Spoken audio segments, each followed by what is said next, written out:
You're listening to Bacon Bits with Master Happiness, and I'm your host, Marty Love.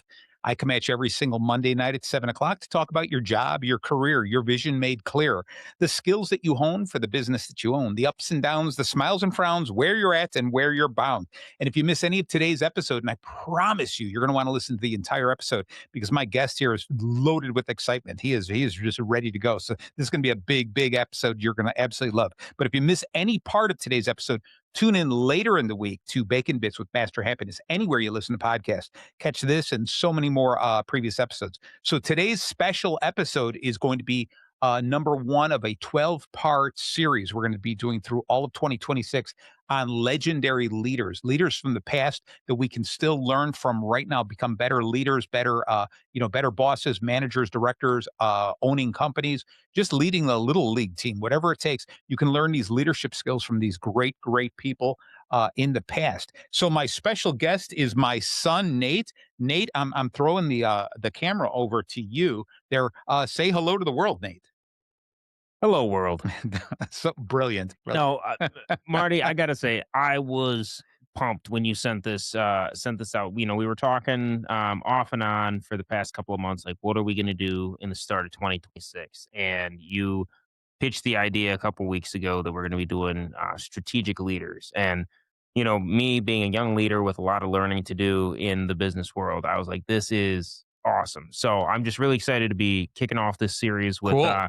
somebody that I've taken a special interest in the past couple of months, Marcus Aurelius, and just one of the greats of Stoicism, and just kind of taking a deep dive into what he thought and what he stood for. And I've been doing a little bit of reading on him recently, and just a lot of great content for all of us new, old, and budding leaders out there to just really take a lot from. I love it. So I love it. excited to be here. Cool. So I guess, it's really kind of funny is probably so many young people, the only connection they have to Marcus Aurelius is the movie Gladiator. And what happens was, you've seen the movie Gladiator, right? I have seen the movie All right, Gladiator. there, yeah. Yeah, So, one of the few movies I have seen. nice. I figured I'm crossing my fingers here that you'd seen that. But Marcus Aurelius was actually then the old man in the beginning of the book who was killed by his son Commodus. All right, and that's how it all started, where he was talking with the gladiator. Now, Gerard Butler. well, yeah, that one. Yeah. Yeah. Anyway, he was talking to him about how he wanted to return Rome to the Senate, but give her back to the people. He was the philosopher king who did all of this, but his son Commodus wanted more. He wanted the power, and it's not. Even though that's fiction, a lot of that is fiction. It's not. It doesn't stray too far from the truth that Marcus Aurelius was that philosopher king who really just thought in a very specific way. That's what we're going to get into today. And then his son, or one of his sons, Commodus, was the next emperor, and he just had a completely different view. He didn't really learn too much from his father. Let's put it that way. All right. So like I said, many people, their only connection to Marcus Aurelius, if at all, is through that movie. But there's so much more with that. And so Nate, I'm going to throw it to you a little bit. So you've been studying a little bit about Stoicism. All right. What is the thing there that, I'm not going to ask you to define it so much, but what is the thing that you find fascinating, or one of the first couple of things that you say, this is something where I can become better at in life, something I can really apply to my life, whether it just be your life in general, or even more so as a leader? Well, I think for me, the biggest thing is in life, it is so easy to compare to everyone around us, what everybody else has. And a lot of times, marketing and sales and everything like that is always like, you want to be the best. You want to have the nicest things. You want to have the title, the money and everything like that. And Yep. Stoicism just kind of looks at more about being a better person on the inside, and maybe less looking at what's going on around you, and really centralizing on what you are and who you are, and kind of the idea that if you are a good person, then that is enough. And I think, like, a really great quote from Marcus Aurelius is, don't go on discussing what a good person should be, just be one. Wow. I like And that so one. it's just Yeah. kind of that, taking that step back, and especially with younger leaders, as we are moving up the ranks. We're sitting there, and you might be low level leadership, and you're looking at all the COOs and the the VPs and the directors and everything, like going like, man, I want to be there, and how do I get there? That we sometimes get so focused on, where we are trying to go, that we lose ourselves in our day to day. And so it's just kind of taking that step back and looking at being a good person. And if you are a good person, the right things are going to fall into line. Beautiful, beautiful. Wow, what I couldn't have said it better myself. It's I like the way that you coined it. It was nice overarching sentiment there. You're absolutely right. Think about yourself. It's all about virtue. What is the best version of myself that I can be? And if the right people notice it, then good things will happen to me. If they don't notice, that's okay too. Life is kind of set out for me. Life is already kind of planned. And so my view of it is this: if we believe that life is planned and things are going to happen the way they're going to happen, but I have a little bit of free will, I have some option to make certain decisions. Why not just decide to be happy? Why not decide to be virtuous? Why not decide to just be a good person on a regular basis? It makes life more enjoyable, right? And maybe you don't get the promotion you really wanted, but maybe you weren't destined to get that promotion anyway. So Right. be happy with where you're at and be the best at where you're at. Too often what ends up happening is people in a position of power spend too much time striving for the next goal, the next tier. I talked with a lot of politicians in the past. And I ask them, one of the first things I ask them is, so you're in this role for a year, 2 years, 4 years, whatever the position is. I go, what is your goal in the future? What do you want to go afterwards? And the most impressive answer I get, which I unfortunately don't get as often as I hope, is I want to do the best I can during the time, and we'll see what the future holds for us. That's the answer I really want. But too often, what ends up happening is I want to use this as a stepping stone to the next level because I think I can do more at that next level. And then at that next level, I think I could do more at the next level. And they're never happy with where they're at. And so in politics, especially, they can't ever do the best job possible because they're constantly looking towards the future instead of what's going on today. Right. Yeah. And so it's really sad. And I think in politics, it's really important that we all get involved in politics. And this is according to Marcus Aurelius. His feeling was we should all be involved in politics in a little bit because it helps us understand how all men are led, all people move forward, how they're governed, etc. But on the smaller scale, and more of what we talk about is in business. Do the absolute best you can in that department. Let's just say you're an employee. All right, no leadership skills, no responsibilities. Do the absolute best you can. You will be noticed, Right. okay? And when a position opens up and maybe you're viewed as somebody who's worthwhile taking on a leadership role, then you take on that role and do the best you can. But don't continue to strive to say, I'm doing all this to get to the next level. You know, and that's a really good point, because a lot of what Stoicism and Marcus Aurelius is just living in the present, right? Yeah, And I got a great quote from go him ahead. here, and it is, confine yourself to the present. And kind of what he preached was, he was talking about just the span of life in general. And he said, you know, so many times people are always thinking of the future or thinking of the past, and those things are gone. You got to almost look at them as if you never had them, because if you Yep, never had them, you can never lose them, I right? like it. I like it. Because past, how can somebody steal from you something that you don't have anymore, Yep. right? And in the Yeah. future, how can somebody take away from you what you haven't even gotten yet? And Wow. so Wow. all you Yeah. really have is the present. And so it's very much focused on being in the present and being the best that you can be, being the most grounded, the best person you can be in that moment. I'm liking And it. so Yeah. that's right there. With so many people are like looking, they're so busy looking at what they're going to advance to next. So many young leaders are like looking at like, well, I don't have time for my team right now because I need to focus on my Yeah. next promotion. And in doing so, they're actually hindering themselves, their growth, their ability to lead the people around them, build the team that they can then use as a stepping stone for their next step. And instead, they're just looking at their next step. So it's just like, be in the moment and be the best that you can be. I like it. Like it. And you're absolutely right. What ends up happening is you may get that promotion, right? But eventually that will catch up. Fate will catch up to you. Fate is inevitable and it'll catch up to you to say that you're not that great of a leader.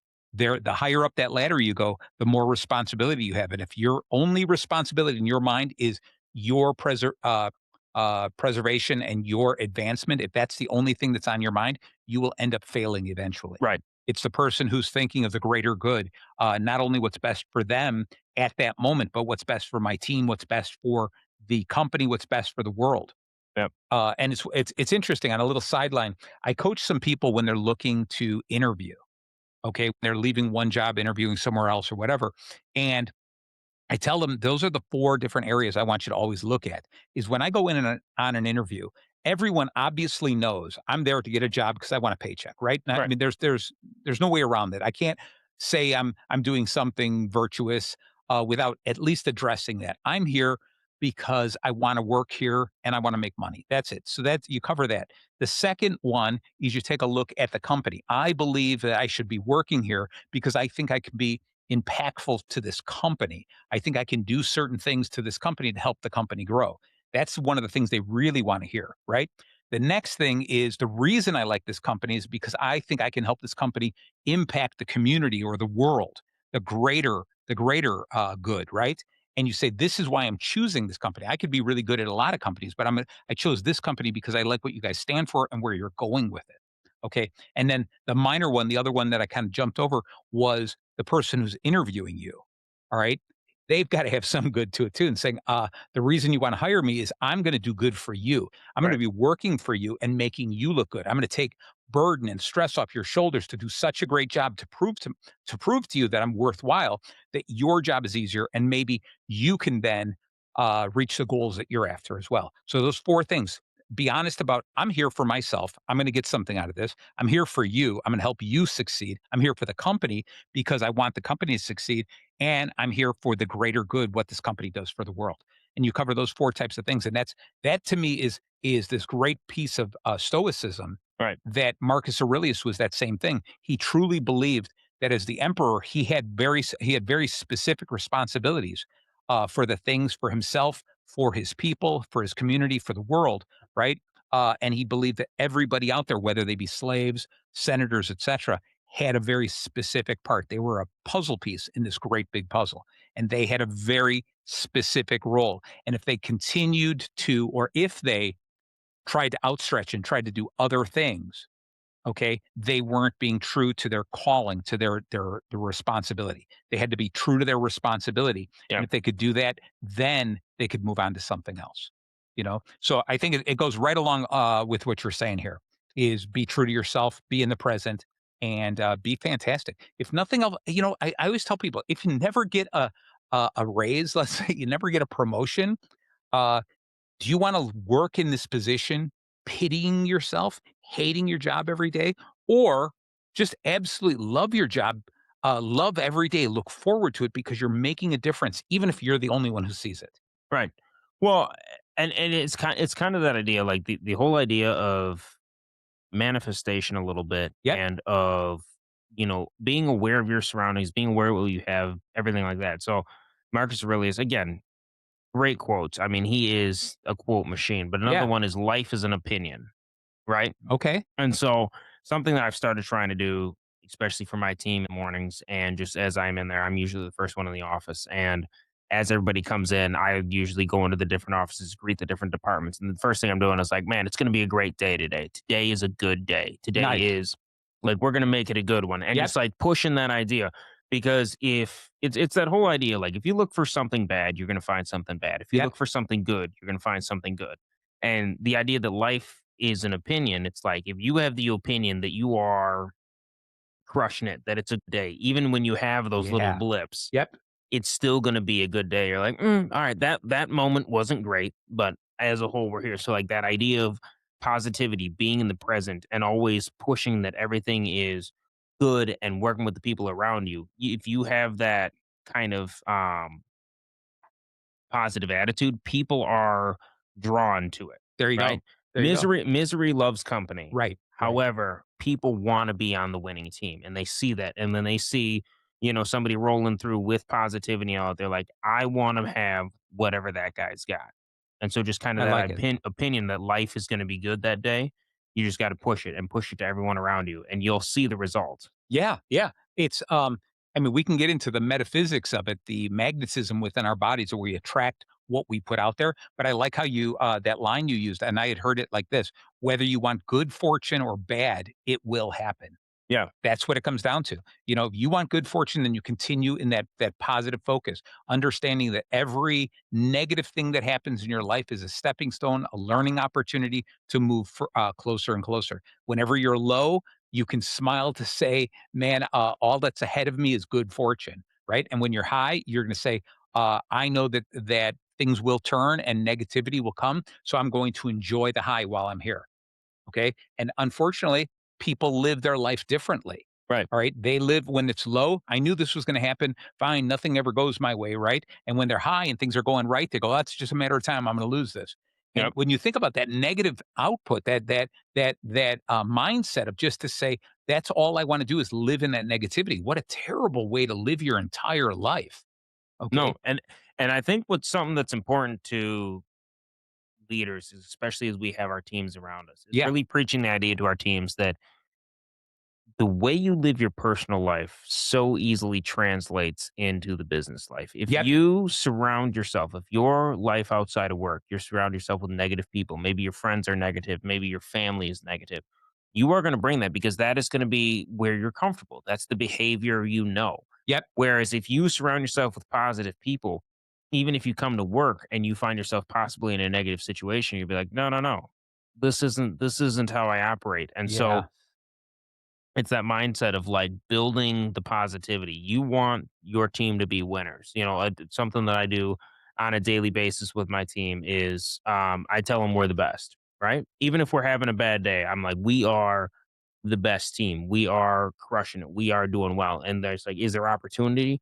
Absolutely. Yep. Even the greatest athletes trained every single day, practiced every single day so that they could be the best. But it's like that idea of just pushing, positivity and kind of this sense of ownership and teamwork of being the best you could possibly be is what you have to do. Because if not, you're going to just get sucked into negativity by everybody around you. I like it. I like it a lot. Man, you really came today. I'm ready. I Nate, told Nate, you this Nate. Yeah. series, I got amped up. I'm All right. ready to go. All right. This is cool. So, one of the things is, and we're going to get into the bacon really quick because there might be some new people who've never listened to the show, don't understand why we call it bacon bits. But before we do this, I'm going to talk about this thing called the inner citadel.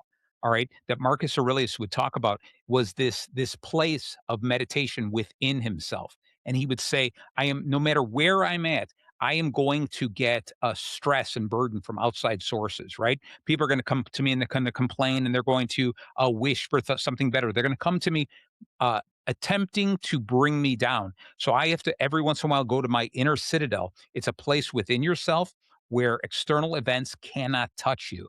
That's your place, your escapism. It's your spot where you're going to say things are okay or things are not okay, but they will become okay. And I think it's really important for us to get into that spot. Right. Okay. Now, what I want to do is introduce the bacon part of it, and then we're going to continue to talk because we got plenty to talk about with this guy. All right. So, for those of you who've never listened to the show, it's called Bacon Bits with Master Happiness because it's simple.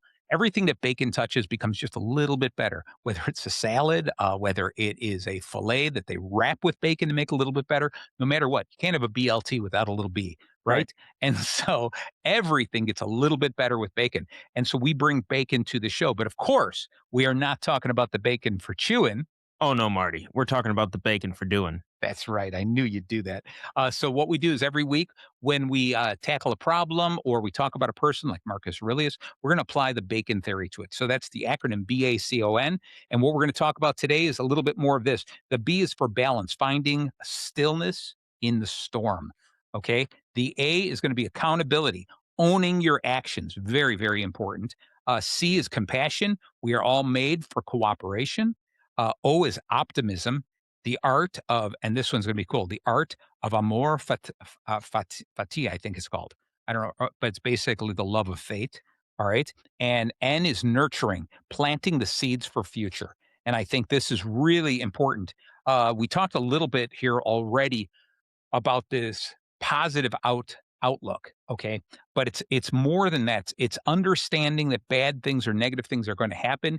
It's the idea of saying if you can do something about it, do something. If you can't do anything about it, why are you letting it affect your life? Okay. It's every religion has something similar to that, the serenity prayer.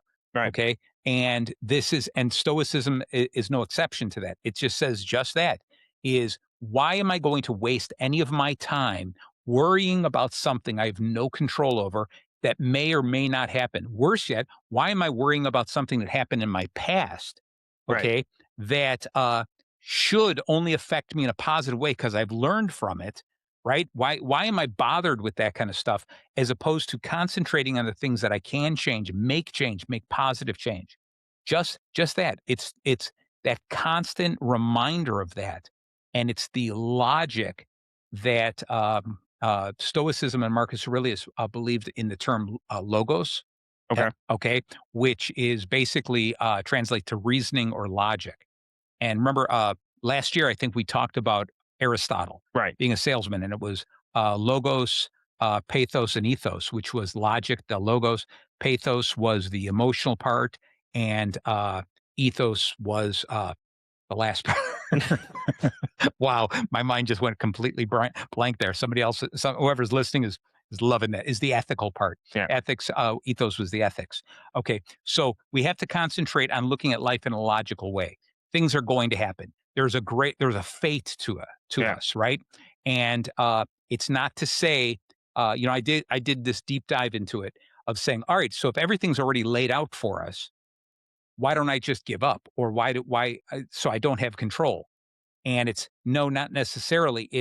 I view it like this is the ocean tides are going to come in, right? They're going to come in no matter what I do.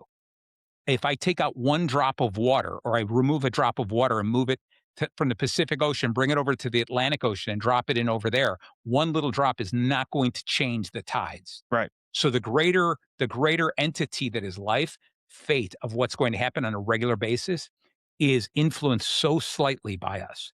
So the only thing that I really have control over is who I am, what I'm doing.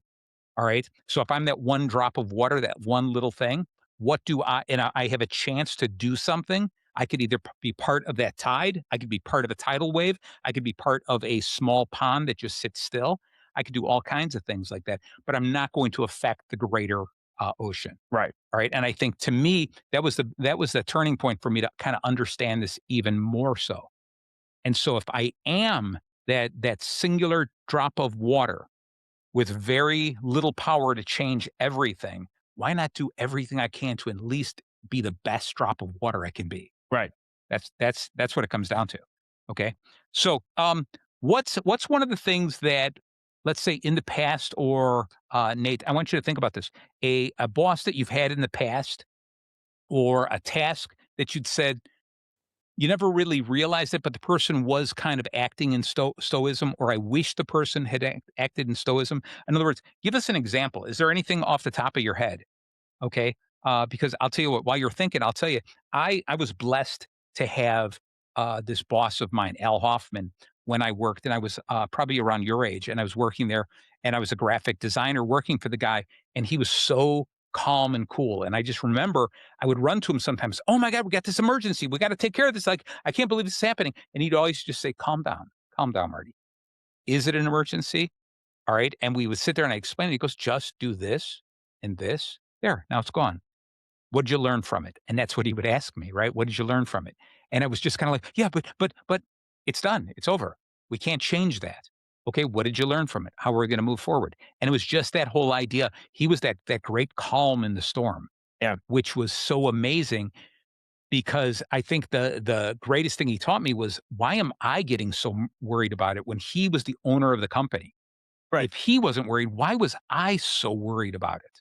Okay. And so he taught me to take a closer look at those things and really examine why am I getting so angry, and understanding that getting emotional about it does not help the problem. Right. Okay.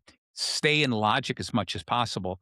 Don't get emotional. So anyone from your past that you can think of, a story or something like that, or you know what, I'm gonna throw the camera on you so Yeah. Yeah. you can even make up something. Perfect. Yeah. Here we go. All right. So once upon a time, um, no, so I was working for a company, and there was a lot of clashes between the different departments. It was my department versus some of the different support departments, and Okay. there was a head of a particular other department that just really was rubbing me the wrong way. We just had creative differences. I didn't think highly of them. They didn't think highly of me. And just it was a lot of clashing. And so I had recently been had a new boss for me hired. And so I remember being in his office and talking to him. And I just was ramping up. I was like, Yeah.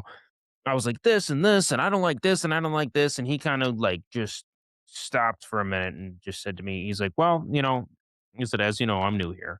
He said, so I really don't have a stake in this either way, but I'm just going to offer some alternate perspective. And he just started throwing out other options and opinions just kind of as a third party. And so Yeah. rather than him going right away, being like, hey, siding with me or siding with them. He just remained neutral and kind of talked me through the situation. And I just remember thinking, like, at the first point, I was like, kind of like, "Well, what the heck, man? Like, I need you to be on my side. Like, it's Yeah. us versus them." But looking back now of him being a complete bystander, but just kind of the approach that he took of like, well, this is your perspective, but this might also be their perspective, and kind of talking through that and just that real calm, I like that. cool approach of like, just because, even though, he is, my superior and, wants to take my side and stuff, he also wants to guide me in the decisions and the feelings that I'm making and trying to get me to remove the emotion from it and really look at it from that logical piece and try to view the other side. And that's so much what Marcus Aurelius's teachings were Yeah. about, is really looking at everything through the eyes of logic and just Yeah. removing all emotion, all passion, all personal, feelings or persuasions from it, and strictly looking at it, stripping it down just to logic. And his idea was like, if this logically makes sense, Yep. then it is the right thing. There And you if go. it logically doesn't make sense, then it is the wrong thing. And no matter who says it is good or bad, it all comes down to logic. And I really, really like that, because so often as we are going through life, I mean, in business, it can get so heated. People get so passionate Yep.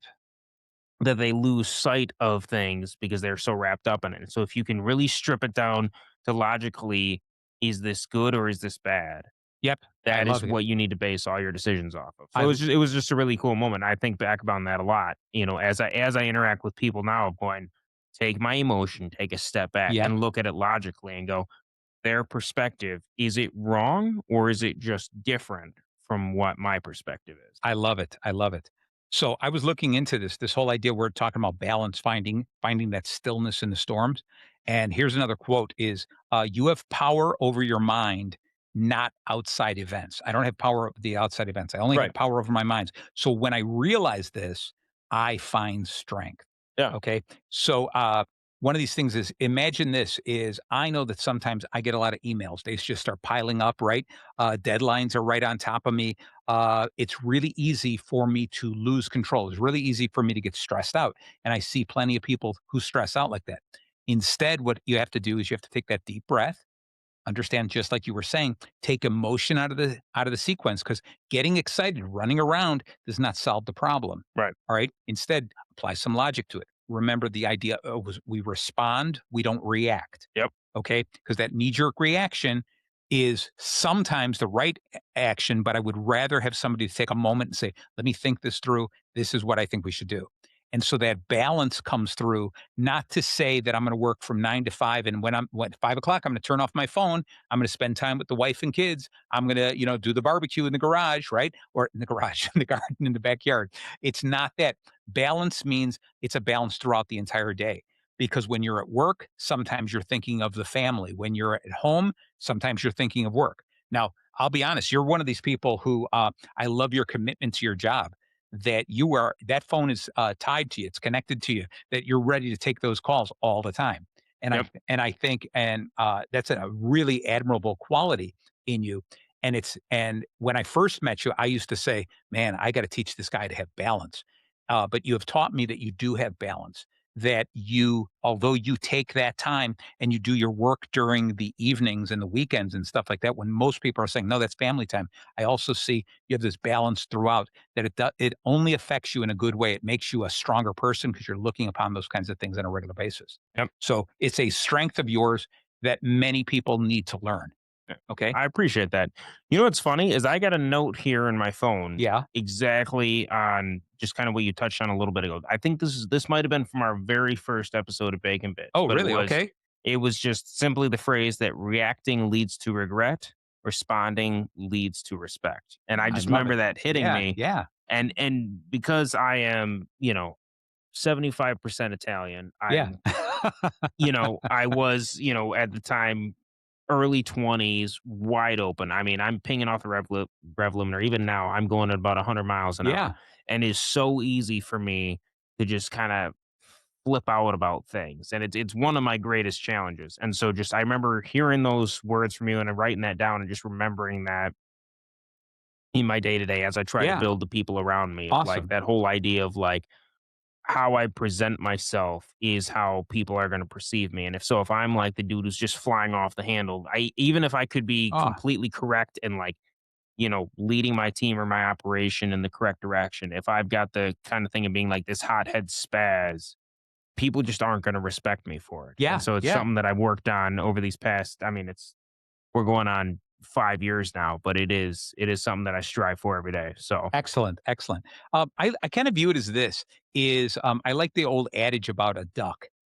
And you've probably heard this where you see the duck on the pond, right? The duck is calm and cool sitting on there, but under the water, his feet are going like crazy, right? And so you think about this. Imagine watching a duck cross a lake. He walks in the water, right? Swims across the lake nice and calm, all right, and gets to the other side. Now, if you got two different views, one of the duck, the top of the duck just cruising across the water to the top, and then the other duck underneath, the feet going crazy until they got to the other side. right, It's easy to say, "Oh, look at how hard he's working. Like he's a hardworking duck." But if you were going to hire somebody for your team, would you want the one who's going crazy to get to the other side, or the one who came across that lake calm and cool, and just walked across really smooth? yeah, you want the one that's calm and cool. Yeah, Right, yeah, exactly. And so when we think about it, both ways get across. Nobody is going to be long term impressed by your erratic behavior right, of like, oh my God, everything's a fire. I got to put this fire out. In fact, what will happen is people will get tired of that. right, But if you are the calm in the storm, if you're the one who's like, "Hey, it's all good. Let me take care of it." Okay? Look, we fixed it. Man, next time we should have done this, but we didn't do that. We learned from that. We'll never repeat that mistake again. That's the guy I want on my team. right. I want the guy who's going to be really cool and calm through the entire process, not the one that is screaming at the top of his lungs constantly. Yeah, well, something I found is anybody that you talk to in business, the busiest person you've ever met, right? Yep. They never sleep. They work Yeah. 24/7, no matter whether they do or whether they don't. And so when they meet somebody else who's like, "Yeah, I work all the time and everything," they're like, Sure, whatever, man." And so, but if it's you're the person that gets results, to your point, gets results, doesn't ever make big deal about how much they're working, but just consistently gets results. Yep. That's the people that they're drawn to. Like he gets things done, and I don't have to hear about 40 different times how he was up all weekend working on a Yeah. report or something. Nobody wants to hear that. That's it. So this leads us right to A. Believe it or not, we just finished B, and you know what? Before we get to A, I'm just looking at the time. We're gonna have to take a little mini break here, and just thank Hey, and thank you so very much for staying tuned in to Bacon Bits with Master Happiness. I'm your host, Marty Jalove. I come at you every single Monday night. And if you missed the first half an hour, you missed quite a bit. We've been talking about Marcus Aurelius, the Philosopher King, and a little bit on Stoicism with my boy Nate over here. Nate is happens to be an expert on Stoicism and how you apply it to the workplace. So really, you're going to want to pay attention to this last half. We're going to try to get through the rest of the bacon. So far, all we did was we got the B in bacon, which is balance, finding the calm in the storm. And we're going to jump right into this. A is the accountability, owning your actions. And Nate, I think you understand this whole idea of how against Marcus Aurelius, what his feelings would have been was you don't blame other people for this. You make a decision, whether it's wrong or right. You take responsibility, you take accountability, you stand up because it's the only way to prove to other people that you want them to do the same thing. If Right, they know me that I'm going to lie and pass the buck, all right, they're going to do the same thing. right, And you have to drive it home right from the beginning. I don't I try not to care what you think of me, okay? I want you to view me as a virtuous person, right, right?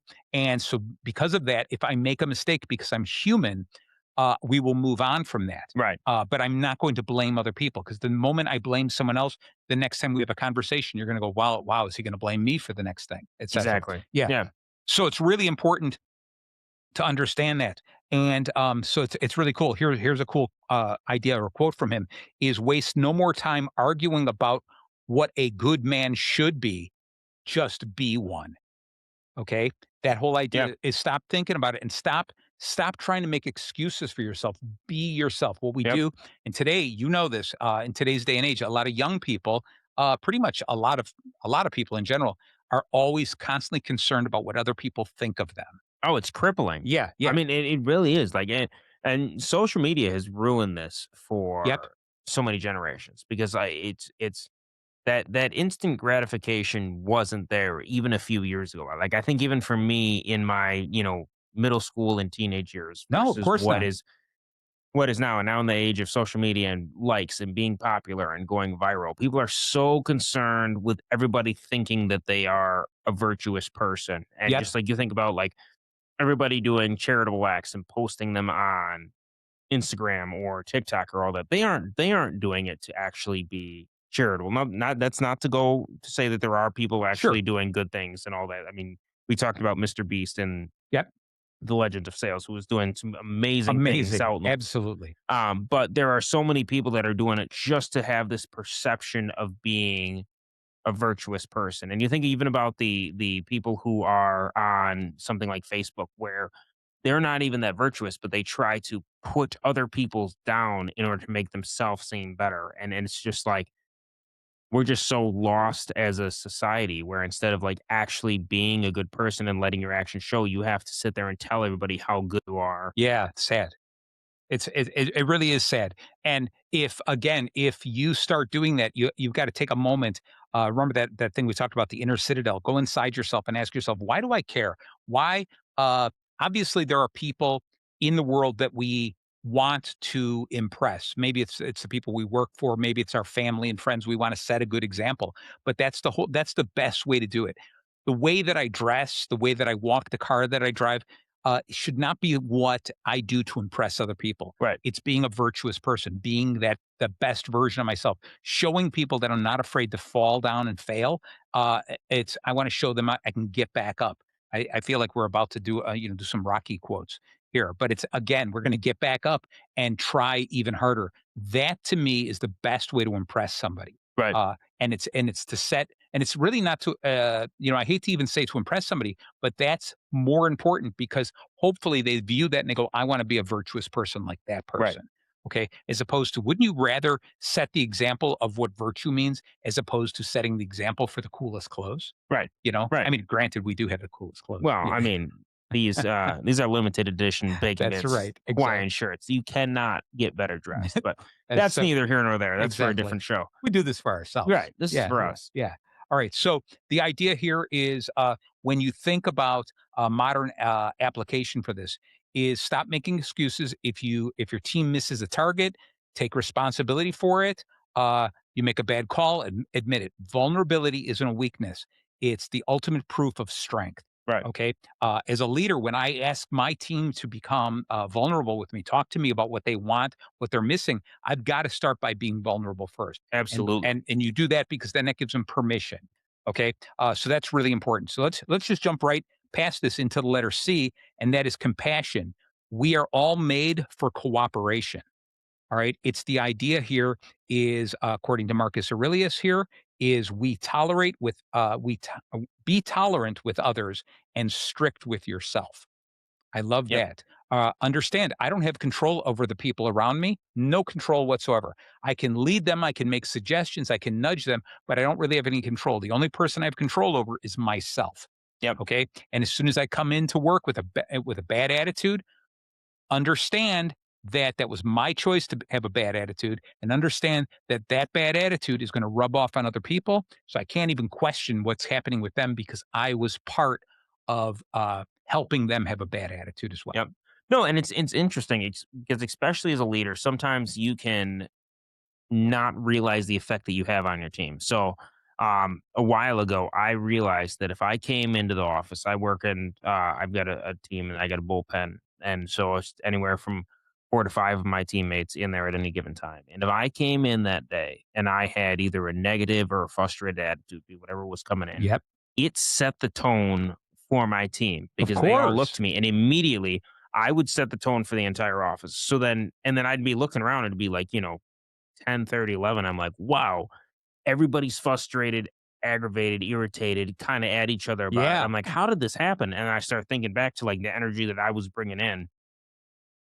And so it's just like that's something for me. And again, kind of how I was talking to the positivity piece is like I have to always lead the charge, lead from the front with the positivity. Even if I'm about ready to pull my hair on, maybe I have to step out of the room and just like have a moment to just collect myself. Yep. I can't ever show that. And there's a really interesting quote that Marcus has, and that is kindness is invincible, right? Oh, I And like so that. it's just that idea of like, as I'm in there, even if I am frustrated or whatever, if I'm speaking to my team with kindness, I'm dealing with everyone around me and they see that positive energy, it it shows. And I mean, and I see it day to Yeah. day. If I come in, today's a perfect example. I rolled into the office and I was like, today is going to be a great day. We are going to crush it. And all day, my team was rocking because they came in and as they started to I come in like and I it. greeted them in the morning as they were coming in, all of them were like, yeah, Nate's rocking, we're going to get it done today. And it Yeah. was, it was the coolest feeling ever. I like it. I like it a lot. So when you talk about this whole idea of setting the stage, I worked with a group, right? And the leader, I sat there with them as the leader was talking to the team, and this person said, "Oh man, I got a cold working on me. I think I drank too much yesterday. I'm going to be good for nothing today." Mm, That's the first words out of this person's mouth, right? And I remember going up to them and saying, you set the tone for the whole day. yeah. You understand that every single other person there said, I don't have to produce today because you're not going to produce. And you're saying that a cold and a little hangover is good enough. And this person was, well, what am I supposed to say? I'm trying to be honest with them. You told me to be vulnerable. And I was like, no, no, no, there's a difference there. Right. Because had you come in and said, hey guys, I want to let you know, got a little bit of a cold coming on. I might have drank a little bit tomorrow. But these are the things that make leaders leaders. This is the things that make winners winner. When you can succeed, when everything is holding you down, Yep. that's how we win. And Right. I'm counting on us. I'm going to show you how I combat this and I let nothing hold me back. Yeah. You come up with that. Think of how strong your team is, right? They're going to be like, oh my God, I got to perform because the leader is not feeling well and still kicking ass, Right. right? Right. It's a whole different mindset as opposed to, let's come up with an excuse why I'm going to Yep. fail today. Okay. People love a good Oh, excuse. they People love a absolute. good Yeah. excuse, and they'll cling to that too. Yeah. Oh, so and so said this or this or that. Oh, yeah, it was the Bears beat the Packers. Yeah. I'm just sad today. Right, I can't. I Yeah, can't I can't do my job. right, Right, right. Think about just think about the reality of it. You fall into a hole. The easiest thing you could do is nothing. right, Just sit in the bottom of the hole. Don't move. That's the easiest thing you can do.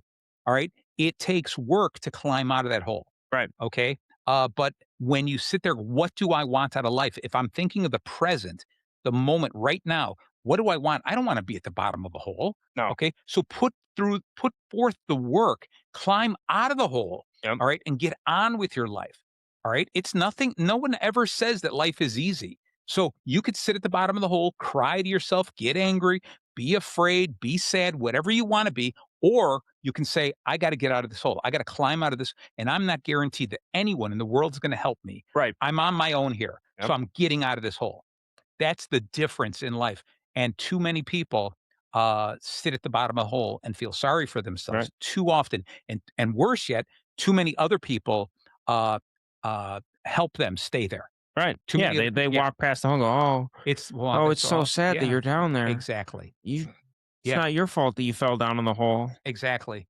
Yeah, I'd and do something if I could, yeah, but but I I don't want can't. to. Yeah, right. So that was on compassion, which was a great way to end it with the Yeah, compassion. right. Yeah, Yeah, exactly. yeah, yeah. But we have to kind of understand what's going on with these other people. I like this line here. Uh, is when you're working with this and when employees make a mistake, okay, ask yourself, what do they need to succeed, right? Yeah, You think about this as opposed to uh, attacking them. Like, how could you possibly make a mistake? yeah, How about because the answer should be, well, I'm human and I tried something and I made a mistake. That's why it's called a mistake. Get mad at them if they made it on purpose. Right. Okay. So the idea here, this line you'll like, you'll want a t-shirt for this. Get curious before you get furious. Yeah. Okay. That whole idea. Let me ask what happened before I get mad at you. Okay. And I think that's what's so important. No, and Right. I think that's something that, especially if a manager is doing regular one-on-ones with their team, Yeah.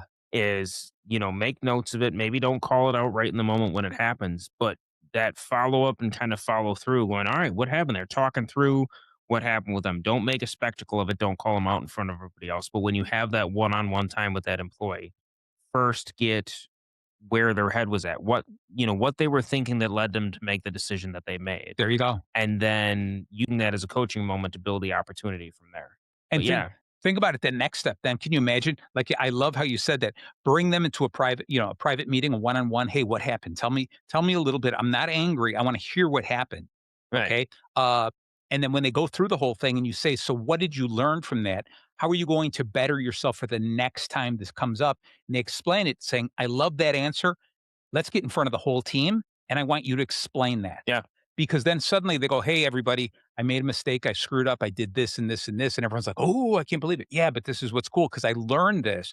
And I now realize from now on, we're going to do this. So we're setting this new precedent, a new process in place. So this will never happen again. Right. Wow, you suddenly turn that negative into something positive, a Right. learning experience, not only for that person, but for everybody. And Yep. the fact that you're the leader and you told them, come up here and talk in front of everyone, it made that person go, I want to become better all the time. I don't want to make more mistakes. I don't want to Right. have to come and do this. But wow, my team leader, my boss understands that everyone makes mistakes. Yep. Yeah, so I think there's a lot of power in that. Okay, so now we get into the letter O here, which is optimism, the art of amore fati, I guess. You're the Italian. How do you Yeah. pronounce Fati? Yeah, I think Fati. All I don't right, know. that I'm. works. It's not Yeah. in front of me. Come on, I'm all the way over here, and I'm 25% Polish. We'll figure it out. Nice, nice. All Yeah, right, but it's basically the love of fate. yeah, All right, optimism. And so I love this. I love that. I never thought of the term the love of fate. In other words, things are going to happen. yeah, And so why don't I just look at it and live a life thinking that what's going to happen to me in the future is going to be positive. I'm yeah, optimistic of what's going to happen. Remember what you were just talking, we were earlier today, and you were like, 2026 is going to be a great year. yeah. I got a cowboy hat. It's gonna be a great year. I love it. I love it. You got to tell me. I have a really cheap cowboy hat. We'll wear it to the studio one Yeah, one month. perfect. Yeah, There you go. yeah. All It's right. a $300 cowboy hat. This Oh, is kind of a big no. deal. Mine, Okay. mine Yeah. was a $19 Nice. cowboy Yeah, hat. yeah, yeah. No, I actually have a great quote from Marcus Let Aurelius me hear on it. exactly Let that. me hear So it. it is, whatever time you choose is the right time. Not too late, not too early. And again, it all comes down to That's that it. mindset, that living in the present, and just kind of like that optimism of like, this is it, Yeah. you know? I like the idea. I had heard somebody had brought up the thought that stop trying to make the right decision, make a decision and make the decision right. Yeah. That's what it comes down to. There is nothing to say that if I had changed my mind and made a different decision, that that would have been a better decision. There's Right. nothing. I can't go in the past and check that out. Okay. Right. So what you do is you made a decision, run with it, make sure that, and then make it the right one. Do the best of it. The other thing is what stands in the way becomes the way. Yeah. All right. So I just like that. I just love this. This show we were just filled with sayings. Right. But the important thing is that what are we doing? How do we hold on to these things? How do we use them to change the way that we work on a daily basis? Right. How do we use these things to coach other people? And I think the greatest thing so far that we've really touched on is this idea of telling people that we only have so much control, right? Right. Try to take as much emotion out of it and use as much logic as possible. Yep. Okay, we're still going to make mistakes because we're human, but it's when we make the same mistake over and over again that's when it's a problem. So Yeah, I think it needs to be a healthy combination of using logic in your decision making yeah, and then using complete ownership of the decisions that you made. I agree with you. That's beautiful. All right. So when we get back into this whole idea of this, when we're talking about optimism here, is let's say did we lose a major client? Did we have a chance to refine the pitch to pivot the strategy? Right. In other words, if when we're making these mistakes, take a look and say, is there a positive with anything that happened? Okay. Uh, did we introduced a new product and it failed? Okay, what did that teach us? Maybe the next time we introduce a new product to slow down the product process, right? The product failed, so it pointed out a flaw before we actually sold the product, etc. So there's always a positive we can look on everything, no matter what the negative part of it was. We can always learn something from it. Okay, the accountants don't necessarily love that answer. Right. Okay, they're like, "Oh, good. We made another mistake. We learned something. Awesome, Yeah. awesome." How much did that mistake cost us? Okay, but in the grand scheme of things, we realize every mistake brings us closer to the ultimate goal. All Exactly. right, all right. And so finally, the N here is nurturing, planting the seeds for the future. Okay, and I think this is important here. Is as a leader, one of the things is it's I love the line, and this is perfect here. It's about planting trees under whose shade you do not expect to sit. In I other like words, that. we have to be the types of people who are doing things for the future that we may never see. Right. Okay, that's the virtue in us. This is the best version of myself. I'm not in it for myself. Remember in the beginning I said I'm in it for me. I'm in it for you, my manager, my leader. I'm in it for the company because I believe in this company, but I'm also in it for the greater good Right. and the changes that I can make. Okay. And whether I leave a lasting legacy that people will remember me forever or not, it doesn't matter because I won't be here to know. Exactly. Okay. Which also, I don't know if you know this, that meditations written by Marcus Aurelius, which I know you highly recommend Yeah, as it's a an nighttime excellent read. read or an excellent audiobook. All Really right. good stuff. That was not intended to be a book. That was his diary. Yeah. And he was just writing his notes, and then that survived him. So somebody took it and said, "Hey, we should share this." He wasn't writing that to share it with people. He was writing it saying, "This is what I think." And to me, that makes it even more beautiful Right. because it was not intended for fame. This was just his true beliefs. This Yeah. is what he stood for. Just late night ramblings Yeah, and all that, but and as you listen to it, I mean, you can feel the flow of it, but it really gives you an honest look at to kind of the way his mind worked and the way he viewed and thought about things, and that's what makes it so beautiful. Because again, to your point, yeah. it's not a lecture, it's not a sermon, it's not a teachings for anybody. It's just a man who is so strong in his beliefs and his thoughts on everything. Yeah, yeah, and so I like that idea that it stands the test of time. That there's very few things, if anything, in there that you would say, that doesn't count today, Right. Right. right? So this idea of planting those seeds is constantly keep working towards the future. Uh, you should be looking at this whole thing of saying, I work at this company. I got a great team. Who's somebody here who could replace me? Right. Okay. And this is a scary thing for any leader to say, I'm looking for my own replacement. But I'll tell you, if you're interested in climbing the corporate ladder, you don't move to the next rung unless somebody can take your place. Oh yeah. No, Okay. and that's such a big thing. I think people kind of get worried about that, especially younger leaders, because they're like, well, they don't want the competition, to that. But for me, as I'm building my team, I have regular conversations with the supervisors that report to me and let them know, like, I intend in every aspect for you to take my role as I move up, and Nice. instilling that sense of ownership in them. It's like, I'm moving up and you're coming with me. And so just kind of building that idea into them. And Yeah. yeah, it is scary. But for me, I look at it as a challenge, right? Because if one of them steps up to such a level that they could surpass me, for one, it's a highlight to their attributes and everything they're going Yeah. for. But two, it also showcases that me as a leader, I have emboldened them and enabled them and taught them, to be something incredible. And so I take pride in that. I want them to be their very best. Yeah. Wouldn't you love to imagine this, Nate? One day you retire, right? And you're just out there on a boat fishing or doing whatever it's going to be when you when you retire. Right. When Okay. I'm be 9 years old. Yeah. Exactly. Still taking phone calls. Right. But imagine this that you go to a reunion party at the company, right?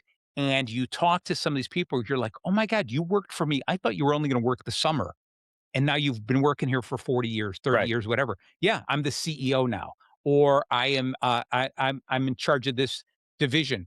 I worked for you, Nate, and you helped me find who I was inside. You helped me become the best leader. Yep. That to me is that power, that feeling inside. that is sometimes greater than anything else. Absolutely. That's Yeah. building your legacy. I mean, that is what it truly is. Exactly, and I think that's so very important. So look at this, Nate. I think we got through uh, the bacon by the end of the hour here. One last quote here is this: "What is not good for the beehive cannot be good for the bee."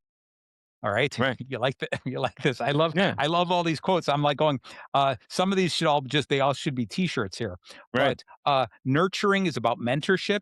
It's uh, it's about planting trees, like I said, under which the shade, you do not expect to sit. Yep. To me, that's the greatest thing is just thinking about that. So, Nate, if any of your team was listening right now, what you got a message you would share with them? You Yeah, know, and you're I like, yeah, and you're like, great, thank yeah, you. nah, yeah, Yeah, yeah. yeah, No, I mean, I think there's a lot of great takeaways. yeah.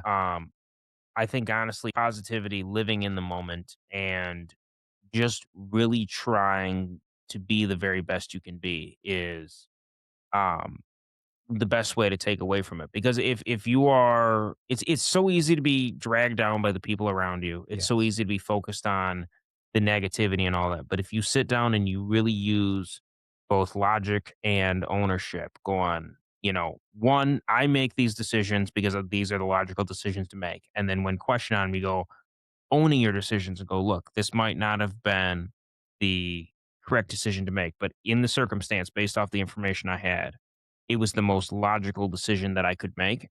And using that there you and go. growing from it, you are going to continue to become the best leader. And be it when you lead your team, I tell my team all the time, if we win together as a team. If we lose, it's my fault as a leader because I have failed you. It's very Right. strong. And so it's that piece of going, I tell them all the time, if a driver made a mistake, ultimately it's because me as a leader, I didn't tell my team how to instruct the driver the right thing to do. And so that ownership and the logic, you have to hold true to both of those, and that will make you something great. I like it. I like it. All right, we are out of time. Believe it or not, that was a fast hour, and we got through the BACON. If you missed any part of today's episode, tune in later in the week to Bacon Bits with Master Happiness, anywhere you listen to podcasts, or go to baconbitsradio.com later in the week. You'll get kind of a summary of the show and a link to the YouTube video everywhere else. This is part one of a 12-part series. We're going to be doing this every second Monday of the month from January through December. So again, thank you very much for tuning in. Thank you so very much, Nate. Always a pleasure. Oh, Marty, I am pumped. We got 11 more episodes to You know it. go, You and know it. I am I excited. It's can't going to be wait. good. Where to see. We got to decide who's going to be February, March, April, May, etc. Yeah. So Oh, no. we're We going to got make some our way good through ones. it. It's going to Yes. be good. All right. All right. Take care, everybody. Thanks, everybody.